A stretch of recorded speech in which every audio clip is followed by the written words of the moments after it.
Thank you.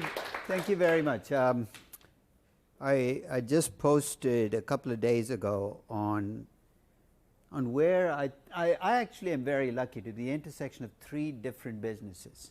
I'm a teacher first, I love to write, and I'm in finance. And the way I described it, I'm in three businesses that are all begging to be disruptive.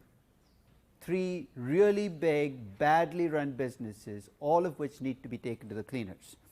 So I've made it my objective at this point in my life to disrupt the businesses I'm in.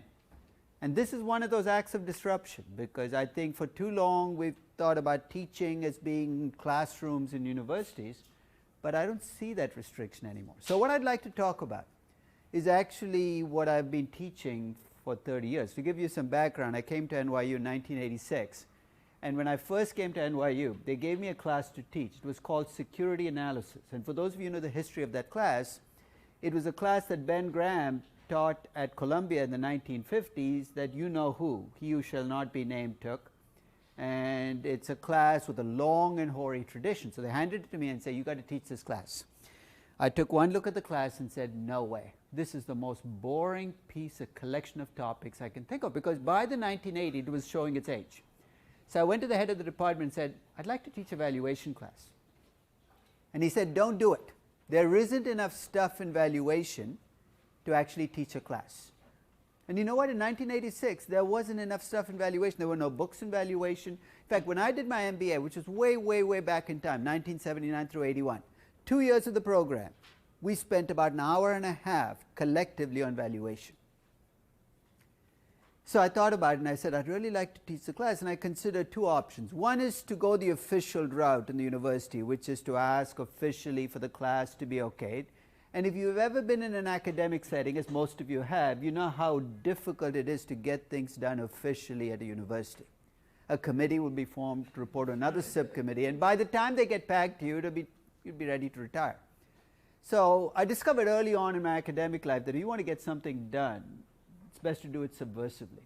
So here's what I did. I said, okay, I'll teach a security analysis class. And I went into the classroom and I taught a valuation class. They have absolutely no idea what I do in the classroom. I mean, I could be teaching cooking for all they know, right? So you know how long it took them to find out? In 2008, I got a call from the dean's office. This is 22 years after I've been teaching this class, saying, we've heard you're teaching a valuation class. And I said, yes, I've been doing it for 22 years. They said, we should call it valuation. I said, welcome to reality. So if you look at the NYU schedule, you won't see valuation until 2008, but that's because I've hijacked like 6 other classes in previous iterations and made them all valuation classes. I'm fascinated by valuation, but I'll tell you up front what I think about valuation. I think valuation is simple. Fundamentally, anybody can do valuation. I think we choose to make it complex. Who's we? The people who practice valuation. Why? Because that's how you make a living. You've got to cover things up with layers of complexity, keep people away. So I want to get back to basics. Obviously, in 40 minutes, I'm not going to cover the details of valuation, but I want to kind of hit some points that I think sometimes get missed, especially when people look at valuation from the outside. So here's the first message I want to deliver. Valuation is not accounting. And the reason I say that is most people, if you say valuation, think numbers, think accounting statements, think income, balance sheets. Valuation is not accounting. And it's actually a task I face every year I teach this class. In fact, many of the MBAs that I teach come into my class in the first year in the spring semester. When they come in the spring semester, they've taken one class in accounting. And if you've looked at how MBA programs have evolved, MBA programs are very diverse now. I get museum directors, I get basketball players. So to them, the only sense of finance they've had is the accounting class. And part of my job is to get them out of the accounting mindset. So let me start off by explaining the way I see the difference between how accountants look at the world and how finance looks at the world. Accounting is backward looking. Nothing bad about that. So nothing I say should be viewed as bad. It's their job to record what's happened. So if you look at a balance sheet, and most of you, if you open up a 10K or an annual report, will see a balance sheet. This is a classic accounting balance sheet. So let me look at the breakdown of how accountants break down a company. On the asset side, they break assets down into current assets, basically inventory, accounts receivable, cash. Fixed assets, land, building, equipment. Accountants are big on tangible fixed assets. For some reason, if they can see it, they're much more comfortable with it. Then you have financial assets, investments in other companies. And then you have what accountants euphemistically like to call intangible assets. Now, if I went around this room and asked people to name intangible assets, you'd see lots of things come to the surface, brand name, technology. But if you look at an accounting balance sheet, you know what the most common intangible asset is? Goodwill. And let's be completely clear about this. Goodwill is the most useless asset known to man. And here's what. For goodwill to manifest itself on an accounting balance sheet, you know what a company has to do? It has to acquire another company. So if you're the greatest company on the face of the earth and you've grown entirely with internal investments, there will be no goodwill on your balance sheet. Period. The minute you do an acquisition, goodwill pops up. And here's why it pops up. You acquire a company, it has a book value of $4 billion.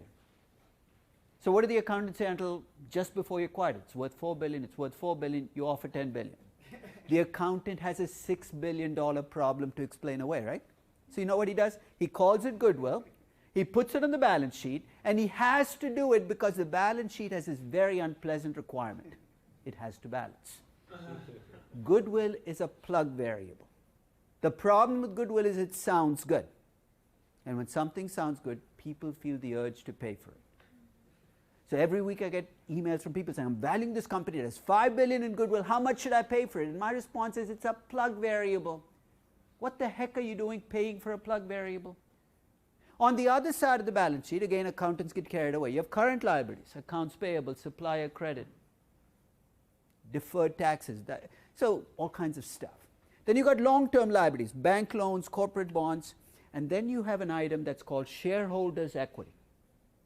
If you get a chance, take Google, look at the balance sheet. There will be a shareholders' equity number. Take any company, there's a shareholders' equity number. You know what goes into it? Everything that's happened to this company over its lifetime. Think about it. When you look at the shareholders' equity for Coca-Cola, in that number is the original public offering that Coca-Cola made, which was what, 100 years ago? And everything that has happened since. The shareholders' equity is a reflection of the past. So here's what I'm going to do first. I'm going to replace it with what I prefer to look at a company as, a financial balance sheet. And at some level, a financial balance sheet is far simpler than an accounting balance sheet. At another level, it's far more complex. Look at the asset side of the balance sheet. There are only two items. Assets in place and growth assets. Let's take the easier half of that. Assets in place are investments you've already made as a company.